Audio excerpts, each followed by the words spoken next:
Senang kau kalau ada barang ni.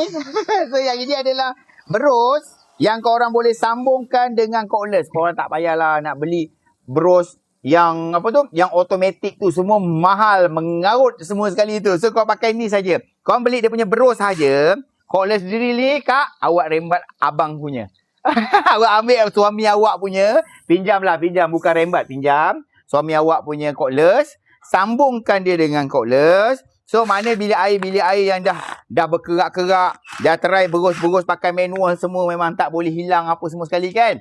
Pakai berus yang ini. Confirm sebab dia punya dawai dia ni keras. Okay, walaupun dia plastik tapi dia keras. Lepas tu nak gosok-gosok dekat celah-celah ni senang.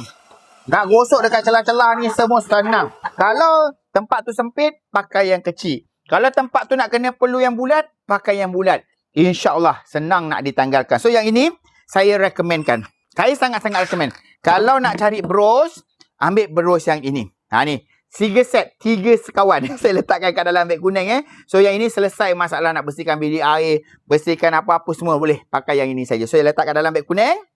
Nak ambil cepat-cepat. Okey, ini stok tengah murah, pergi ambil awal-awal. Okey, assalamualaikum.